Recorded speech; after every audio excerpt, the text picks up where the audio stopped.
اعوذ باللہ من الشیطان الرجیم بسم اللہ الرحمن الرحیم احمدک یا من ترنمت بثنائہ ورق اللسان وتغنت بتہلیلہ عنادل القیان والصلاة والسلام علی خیر الانام وعلی آلہ واصحابہ الذین شیدوا ابنیۃ الدین والاسلام اما بعد فاعوذ باللہ من الشیطان الرجیم بسم اللہ الرحمن الرحیم۔ معزز ناظرین کرام، آج ہم نقوش مصطفیٰ صلی اللہ علیہ وآلہ وسلم کے تحت سیرت النبی صلی اللہ علیہ وآلہ وسلم کے 10ویں پروگرام میں حاضر ہیں، اور دلی خوشی ہو رہی ہے کہ دارالعلوم محمدیہ غوثیہ بحر شریف یہاں سے حضور ضیاء الامت رحمۃ اللہ تعالی علیہ نے سیرت النبی کی جو بنیاد رکھی اور اس موضوع پر جو بہترین کام کیا، یہ اسی سلسلے کی ایک کڑی ہے اور وہی برکتیں ہیں جو نقوش مصطفیٰ کی ٹیم کو اللہ تبارک و تعالی نے عطا کی ہے، اور وہ حضرت ضیاء الامت رحمۃ اللہ تعالی علیہ کی سنت کو زندہ کیے ہوئے ہیں، اور روزانہ کی بنیاد پر ایک خوبصورت پروگرام آپ کی خدمت میں پیش کر رہے ہیں۔ اللہ کریم ان کو جزائے دارین عطا فرمائے۔ برادران اسلام، آج کے پروگرام میں ہمارا موضوع ہے شیب ابی طالب کی محصوری اور وہاں برداشت کیے جانے والی تکالیف۔ حضرات گرامی، قدرت اپنی حکمت کے تحت اپنے افعال انجام دیتی رہتی ہے۔ جب آقائے نعمت صلی اللہ علیہ وآلہ وسلم کی والدہ ماجدہ کا انتقال ہو رہا تھا، تب آقا صلی اللہ علیہ وآلہ وسلم کی عمر مبارک 6 سال تھی۔ آپ کی کفالت حضرت عبد المطلب کے حصہ میں آئی، اور 2 سال جب آقا صلی اللہ علیہ وسلم کی عمر 8 سال ہوئی تو آپ بھی داعی اجل کو لبیک کہہ بیٹھے۔ لیکن ان 2 سالوں میں حضرت عبد المطلب نے اپنے پوتے کے اوپر انعامات و احسانات کی بوچھاڑ کر دی تھی۔ آپ حضور صلی اللہ علیہ وسلم کو ہر وقت اپنے ساتھ رکھتے، اپنے ساتھ بٹھاتے، اپنے ساتھ کھلاتے، اپنے ساتھ گھر میں ہو یا حرم میں ساتھ رکھتے، اور آپ پر سائے کی طرح رہی۔ لیکن اللہ تبارک و تعالیٰ کے حکم کے مطابق جب ان کو اللہ کے پاس جانے کا وقت قریب آیا اور جانا پڑا، تو تب انہوں نے پہلے حضور صلی اللہ علیہ وسلم کی کفالت کا انتظام فرمایا۔ آپ نے اپنے 10 بیٹوں میں جس بیٹے کا انتخاب کیا وہ حضرت ابو طالب تھے، اور حقیقت یہ ہے کہ آپ دنیا جہاں کے ذہین اور حکیم انسان تھے۔ اللہ نے آپ میں دانائی کوٹ کوٹ کر بھری ہوئی تھی۔ اس فیصلہ میں بھی اللہ کی برکتیں تھی، اور انہوں نے اپنی ذہانت سے بہترین ذات کو چن کر حضور صلی اللہ علیہ وسلم کی پریشانیوں میں کمی کا باعث بن چکے۔ یوں تو آپ کی اولاد زیادہ تھی، جس بیٹے کو بھی آپ حکم فرماتے تو وہ حضور صلی اللہ علیہ وسلم کی کفالت کا ذمہ اٹھا لیتے، لیکن حضرت عبد المطلب نے حضرت ابو طالب کو یہ ذمہ داری سونپی۔ وجہ یہ تھی کہ حضور صلی اللہ علیہ وآلہ وسلم کے والد گرامی حضرت عبداللہ اور حضرت ابو طالب دونوں ایک ماں کے بطن سے تھے۔ گویا کہ حضرت ابو طالب حضور صلی اللہ علیہ وآلہ وسلم کے حقیقی چچا تھے۔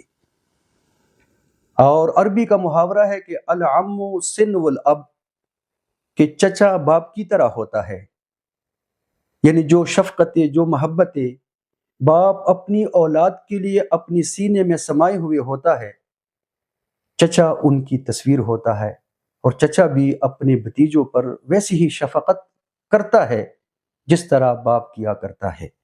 حضرت عبد المطلب نے حضرت ابو طالب کو حضور صلی اللہ علیہ وسلم کی ذمہ داری، آپ کی کفالت حوالے کر دی اور اللہ کے ہاں پیش ہوئے۔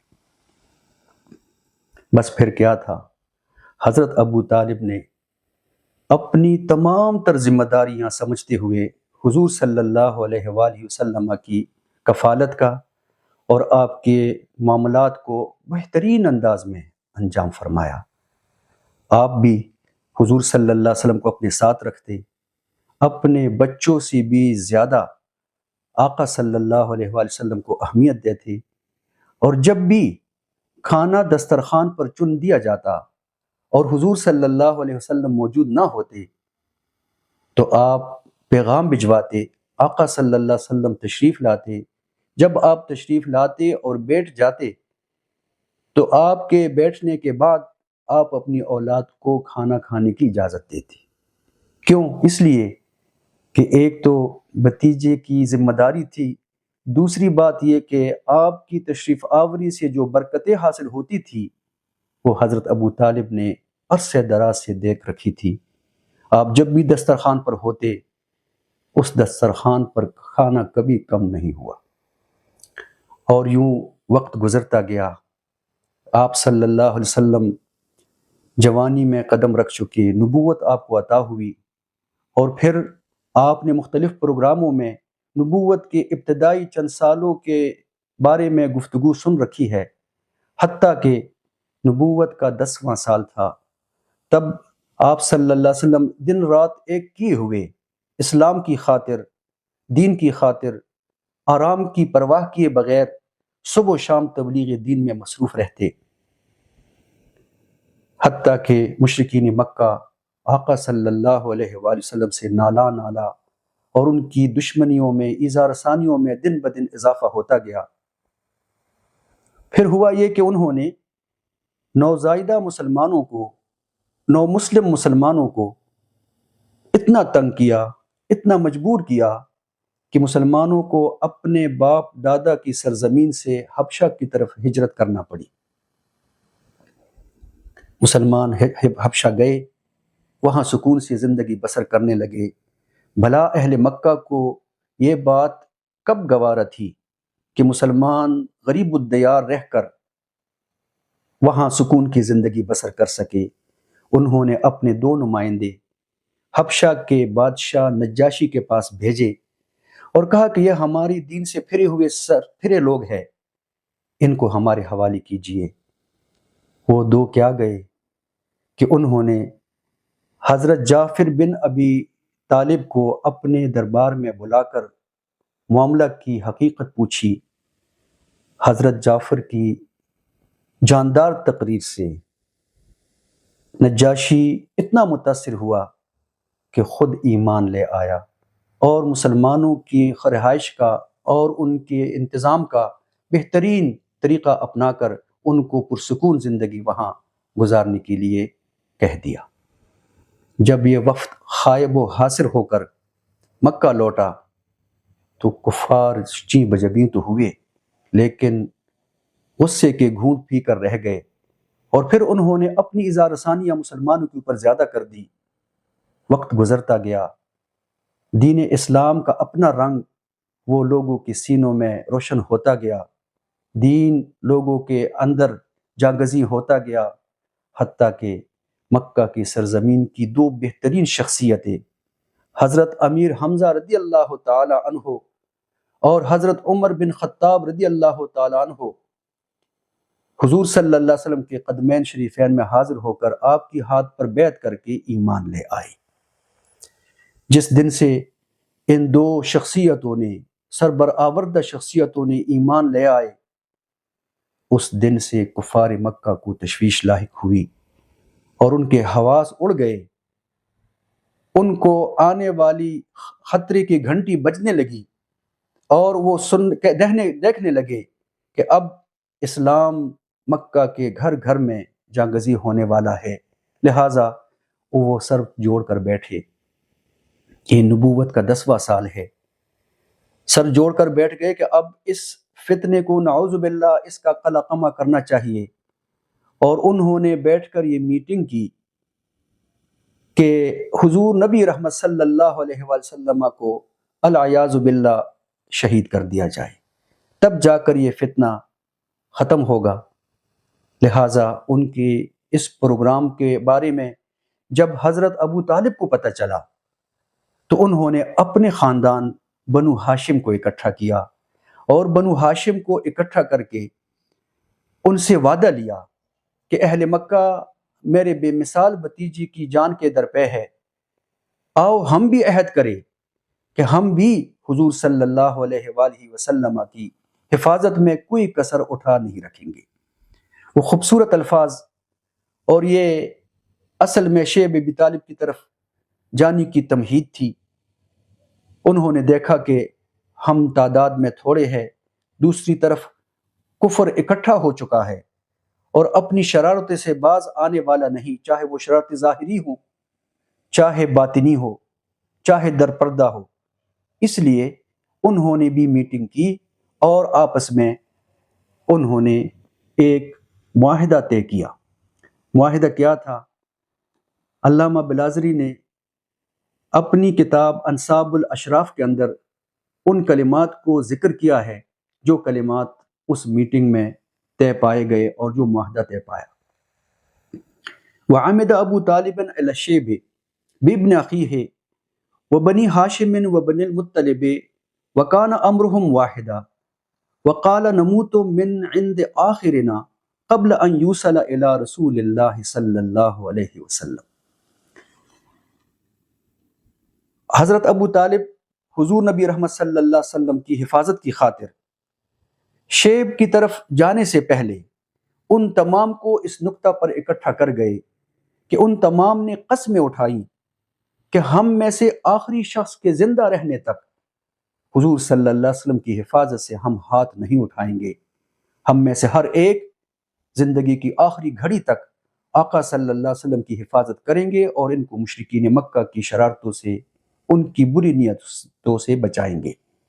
لہٰذا حضرت ابو طالب ان تمام سے یہ عہد لینے کے بعد بنو ہاشم کو لے کر شیب ابی طالب کی طرف صرف اس نیت سے تشریف لے گئے کہ مبادا مکہ میں رہتے ہوئے جانے جانا سرور کائنات اور وہ امانت جو اللہ تبارک و تعالیٰ کی طرف سے ان کو تفویض ہوئی تھی اس میں کہیں خیانت نہ ہو جائے۔ لہٰذا حضور صلی اللہ علیہ وسلم کی حفاظت کے لیے آپ اپنے خاندان کو لے کر شیب ابی طالب کی طرف منتقل ہو گئے۔ برادران اسلام، بنو مطلب نے سنا، دیکھا، وہ بھی اسی شیب کی طرف چل پڑے، اور دو خاندان حضرت ابو طالب کی سربراہی میں، حضور نبی رحمت صلی اللہ علیہ وسلم کی موجودگی میں، مسلمان اور بنو ہاشم اور بنو عبد المطلب سارے شیب ابی طالب کی طرف منتقل ہو کر وہاں سکونت پذیر ہوئے۔ شیب ابی طالب کیا تھی؟ شیب عربی میں گھاٹی کو بولتے ہیں۔ یہ مکہ سے کچھ فاصلے پر دو پہاڑوں کے درمیان تنگ سا میدان، اور وہ میدان، وہ گھاٹی جو حضرت ابو طالب کو اپنے آباء و اجداد سے ورثہ میں ملی تھی اور انہی کے نام سے مشہور تھی، ان کی ذاتی ملکیت تھی، اس میں آپ اپنے خاندان سمیت منتقل ہو گئے اور وہیں پر رہائش پذیر ہو گئے۔ بس وہاں جا کر حضرت ابو طالب کی ساری توجہات حضور صلی اللہ علیہ وآلہ وسلم کی حفاظت پر مرکوز رہی۔ ادھر اہل مکہ نے کوشش کی کہ قریش قبیلہ کے علاوہ کسی اور قبیلہ کا بندہ ایسا مل جائے جو نعوذ باللہ العیاذ باللہ حضور صلی اللہ علیہ وسلم کو شہید کر کے آ جائے، اور پھر جب دیت کی باری آئے گی تو ہم کئی چند دگنی دیت حضور صلی اللہ علیہ وسلم کی اس آدمی کی طرف سے خود ادا کر دیں گے۔ یہ باتیں ساری حضرت ابو طالب کو معلوم ہوتی رہی۔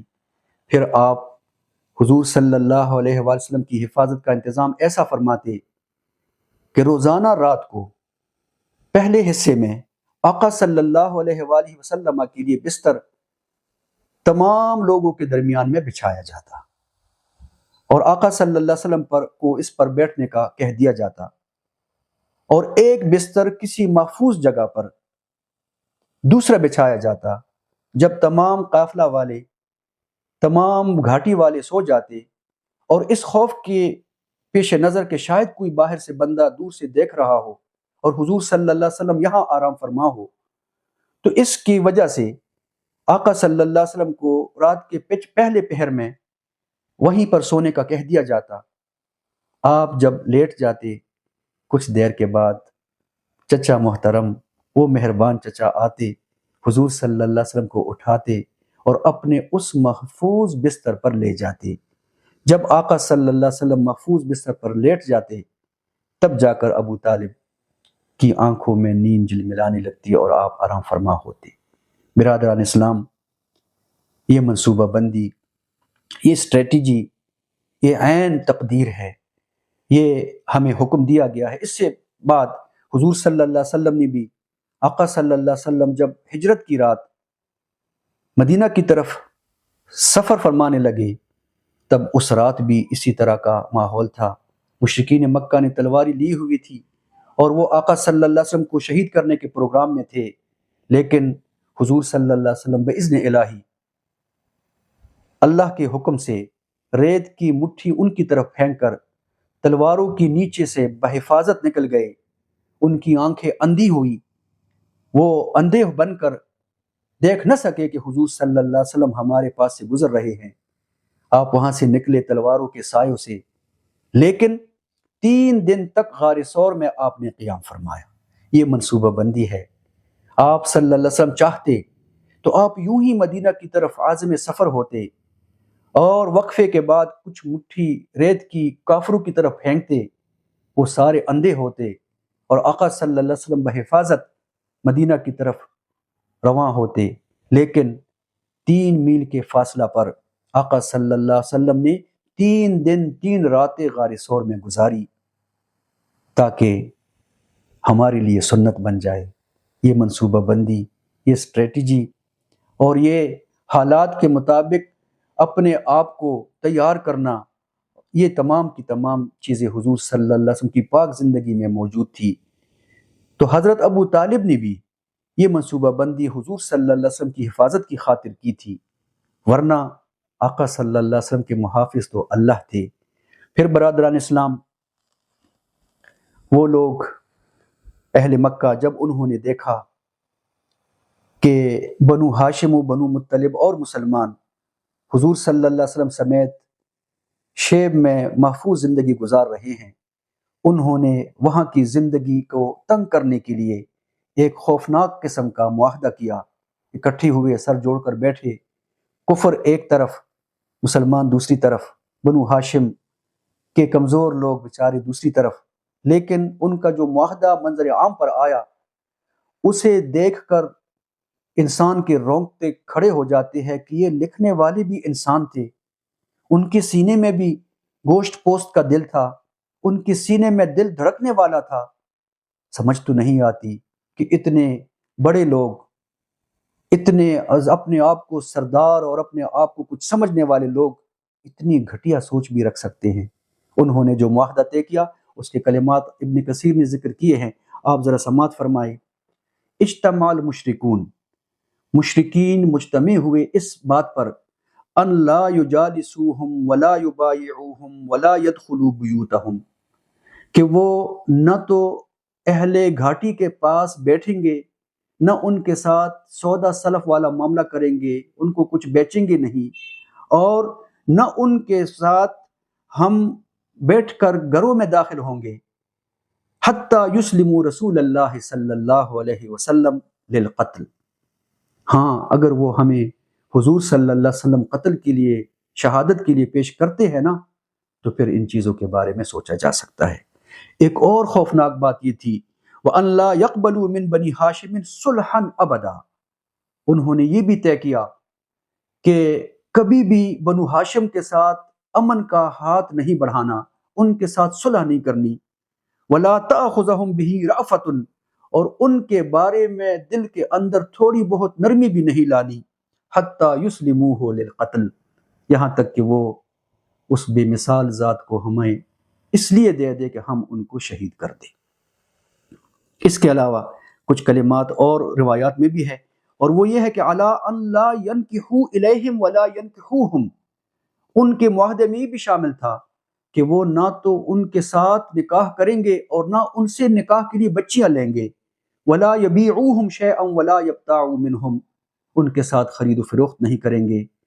فلما اجتمعوا لذالک کتبوہ فی صحیفۃ، جب انہوں نے یہ تمام شرائط پر جمع ہوئے، لکھ لی، اور پھر لکھنے کے بعد اسے ایک صحیفہ پر چڑھانے کے بعد انہوں نے اس صحیفہ کو وتواثقوا علی ذالک، انہوں نے اس کی پابندی کا عہد بھی کر دیا، ثم علقوا الصحیفۃ فی جوف الکعبہ توکیدا علی انفسہم، پھر انہوں نے اس معاہدے کو محفوظ کر کے کعبہ کے پیٹ میں اندر جا کر لٹکا دیا تاکہ ہر شخص سختی سے اس کی پابندی کرے۔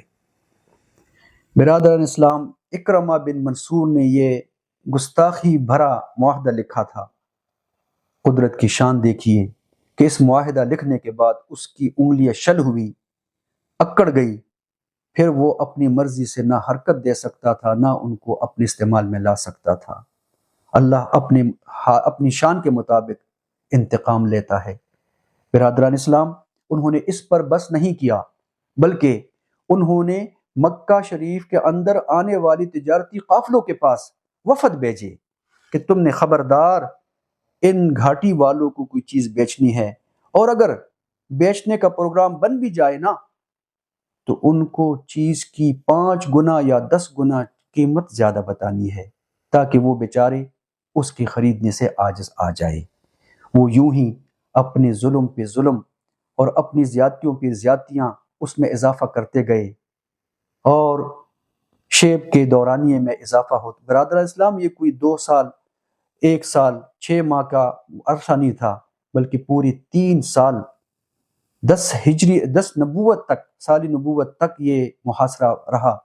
تو 3 سال تک حضور صلی اللہ علیہ وسلم اور آپ کے اصحاب گوناگو تکلیفوں سے دوچار رہے، اور وہ قسم قسم کی تکلیفیں برداشت کرتے رہے۔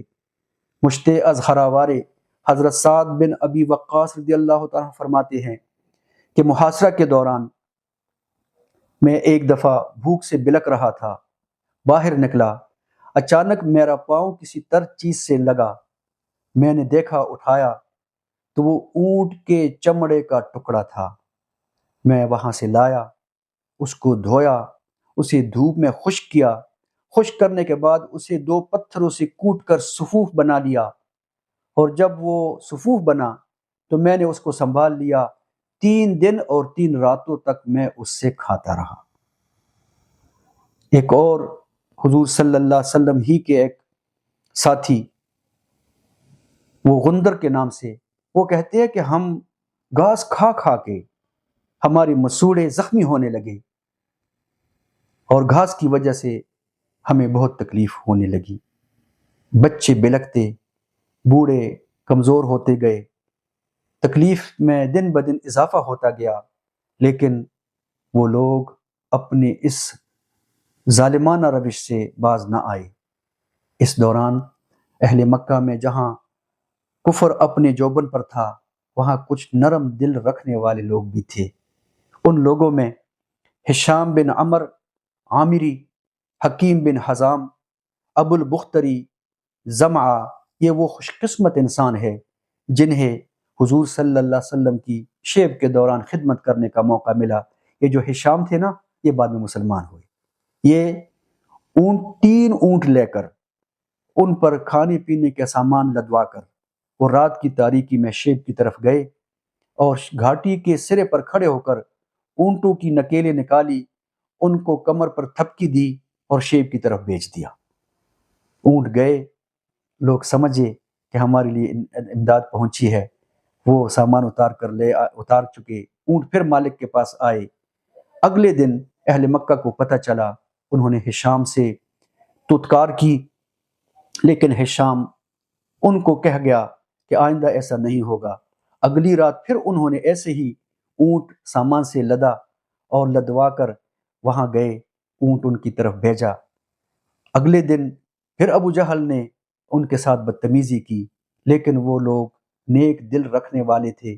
اسی طرح حکیم بن حزام، جو حضرت عاتقہ رضی اللہ تعالیٰ عنہ کے صاحبزادے تھے، اور حضرت عاتقہ رضی اللہ تعالیٰ عنہ حضرت عبد المطلب کی صاحبزادی تھی۔ حضرت حکیم بن حزام وہ اونٹ پر گندم لاد کر لے کر جا رہا تھا، ابو جہل راستے میں ملا۔ اس نے کہا آپ کو پتہ نہیں ہے کہ اہل گھاٹی سے ہم نے مقاطعہ کیا ہوا ہے، وہاں سوشل بائیکاٹ ہے، آپ ان کو چیزیں کیوں مہیا کرتے ہو؟ ابو البختری ایک اور اچھا آدمی تھا، وہ آیا، اس نے کہا ابو جہل تجھے کیا ہوا ہے؟ یہ حضرت خدیجہ رضی اللہ تعالی عنہ کے بھتیجے ہیں، یہ اپنی پھوپھی کو ان کی گندم واپس کرنے جا رہے ہیں، ان کو جانے دے۔ ابو جہل نہ مانا، پاس ہی اونٹ کے جبڑی کی ہڈی پڑی ہوئی تھی، ابو البختری نے وہ اٹھائی اور ابو جہل کے سر پر دے ماری، پھر اسے گریبان سے پکڑا اور اٹھا کر زمین پر پٹخا اور اسے خوب رگیدا۔ یہ حالات تھے۔ مکہ کے اندر بھی ان لوگوں کے لیے نرم گوشہ رکھنے والے موجود تھے۔ برادران اسلام، ادھر یہ حالات چل رہے تھے اور ادھر ایک دن دونوں جہانوں کے سردار نبی الانبیاء حضور نبی رحمت صلی اللہ علیہ وسلم اپنے مہربان چچا کے پاس تشریف لے گئے اور کہا چچا جان، میں آج کو ایک بات بتانے آیا ہوں۔ اہل مکہ نے جو معاہدہ محفوظ کر کے کعبہ کے پیٹ میں لٹکایا ہوا ہے نا، اسے دیمک کھا چکی ہے۔ ہاں، جہاں جہاں اللہ کا اسم گرامی ہے، دیمک اسے کچھ نہیں کہہ سکی۔ حضرت ابو طالب نے پوچھا بھتیجے، جو کچھ کہہ رہے ہو کیا یہ تجھے تیرے رب نے بتایا ہے؟ حضور صلی اللہ علیہ وسلم نے فرمایا ہاں چچا جان، میرے اللہ نے مجھے آگاہ کیا ہے۔ حضرت ابو طالب نے کہا بیٹا، آپ نے پہلی بھی کبھی جھوٹ نہیں بولا، یقیناً آپ سچ بول رہے ہیں۔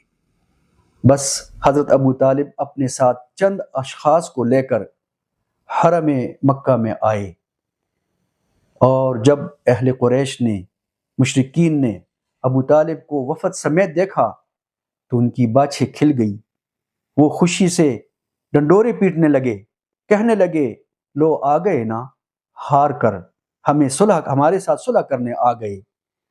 وہ آئے قریب، پوچھا ابو طالب اب بھی آپ ان کو نہیں چھوڑو گے؟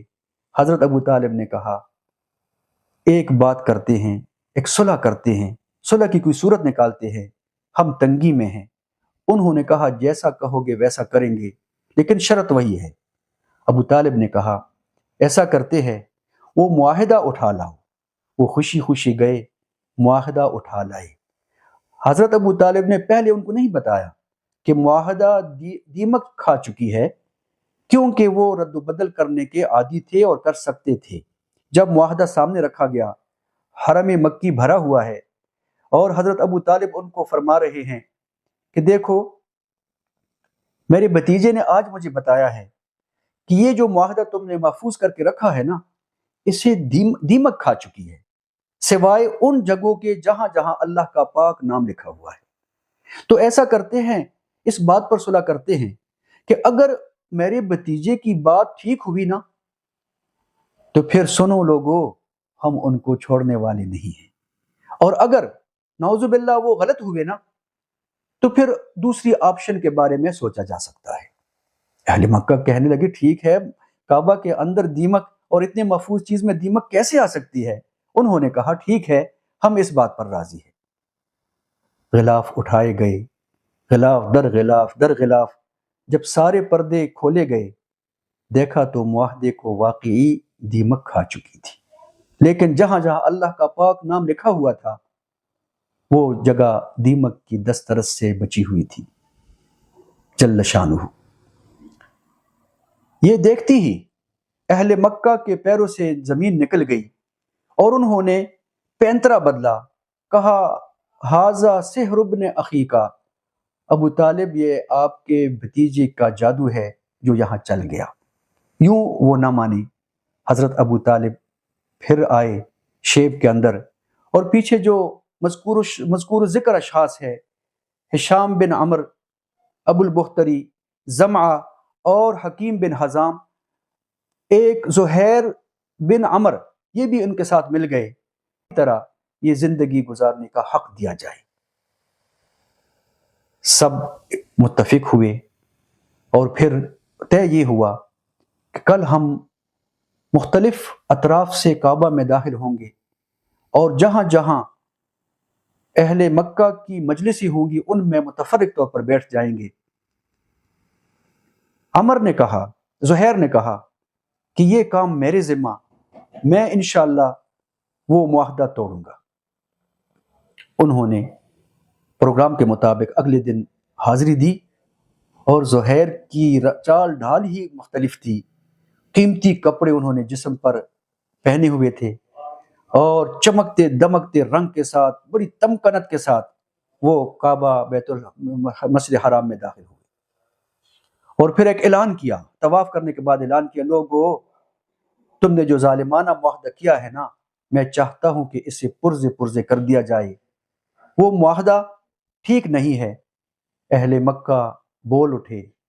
ابو جہل سب سے زیادہ بلبلایا، کہا کہ یہ تم زیادتی کرنے لگے ہو۔ اس وقت ابو البختری بولا، ابو جہل جس وقت تم معاہدہ لکھوا رہے تھے ہم اس وقت بھی راضی نہیں تھے۔ ایک ایک مجلس سے ایک ایک نمائندہ اٹھتا گیا اور انہوں نے متفقہ طور پر اس معاہدہ کی مخالفت کر دی۔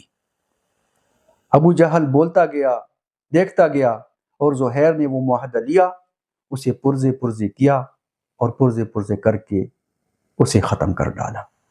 تو برادران اسلام، یوں وہ معاہدہ جو ہوا تھا وہ ختم ہوا اور اس معاہدہ کے بعد اہل گھاٹی دوبارہ شہر مکہ میں آئے اور آ کر حضور صلی اللہ علیہ وسلم دوبارہ اپنے دین کی تبلیغ میں سرگرم عمل رہے۔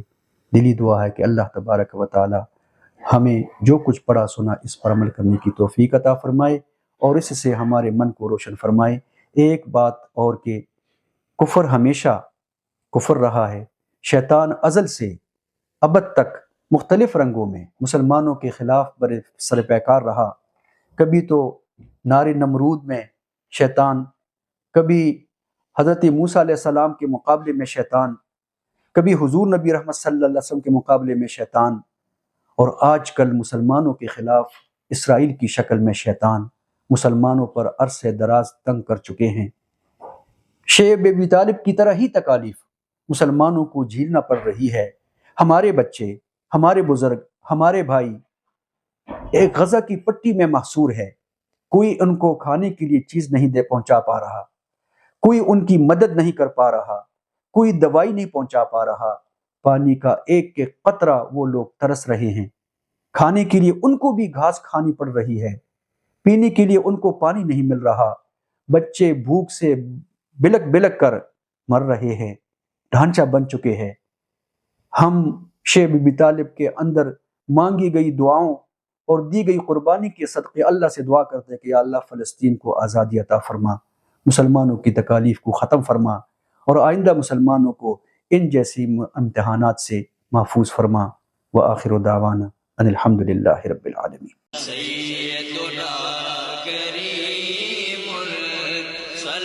دارالعلوم محمدیہ غوثیہ بھیرا شریف دینی اور عصری تعلیم کا بے مثال ادارہ ہے، جہاں عصر حاضر کے تقاضوں کے مطابق قرآن و سنت کی تعلیم دی جاتی ہے اور ہر سال ہزاروں طلباء و طالبات زیور تعلیم سے آراستہ ہو رہے ہیں۔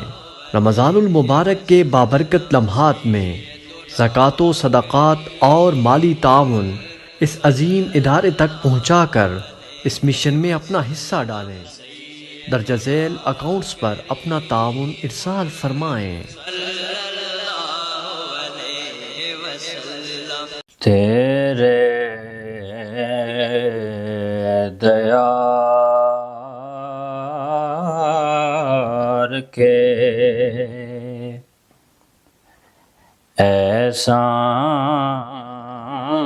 احسان بھولتے ہی نہیں،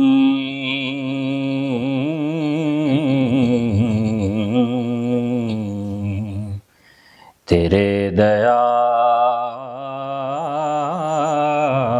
کے احسان بھولتے ہی نہیں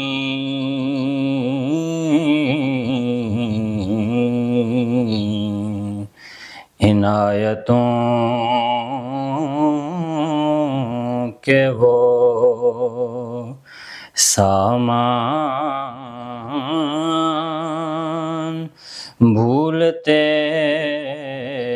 ہی نہیں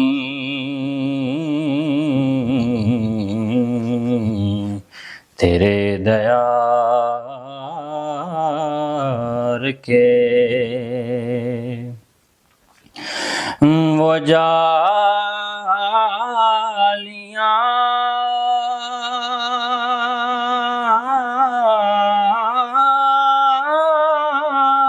وہ دریچے وہ ممبرو میرا وہ جالیاں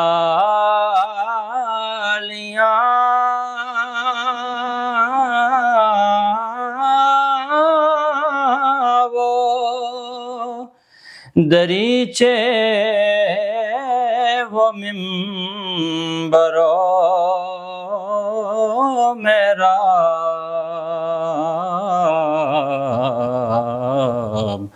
وہ در وہ روزہ وہ دربان،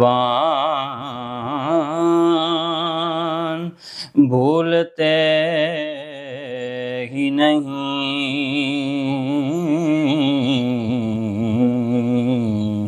تیرے دیار کے نظر بدل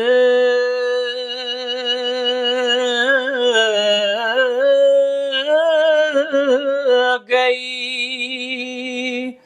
منظر بدل گئے سارے، نظر بدل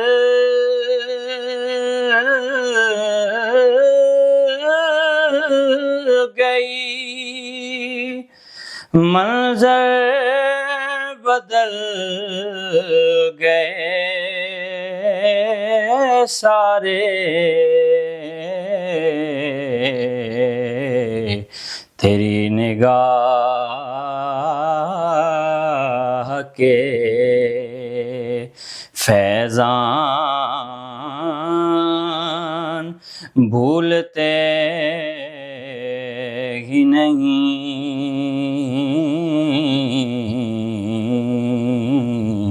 تیرے دیار کے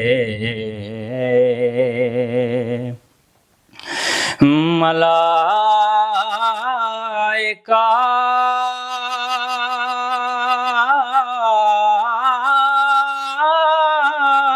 بھی یہ جنت میں جا کے کہتے ہیں، ملائکہ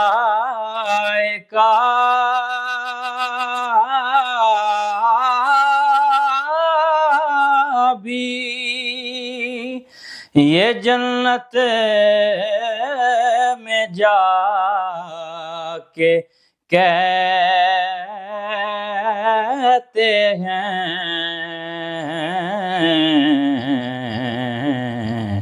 کہ اس نگر کے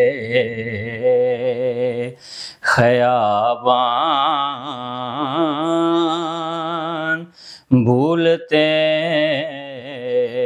ہی نہیں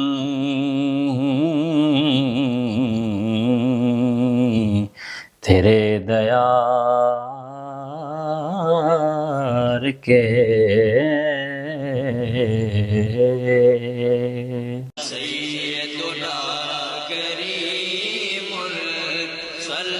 دارالعلوم محمدیہ غوثیہ بھیرا شریف دینی اور عصری تعلیم کا بے مثال ادارہ ہے، جہاں عصر حاضر کے تقاضوں کے مطابق قرآن و سنت کی تعلیم دی جاتی ہے، اور ہر سال ہزاروں طلباء و طالبات زیور تعلیم سے آراستہ ہو رہے ہیں۔ رمضان المبارک کے بابرکت لمحات میں زکوٰۃ و صدقات اور مالی تعاون اس عظیم ادارے تک پہنچا کر اس مشن میں اپنا حصہ ڈالیں۔ درجہ ذیل اکاؤنٹس پر اپنا تعاون ارسال فرمائیں۔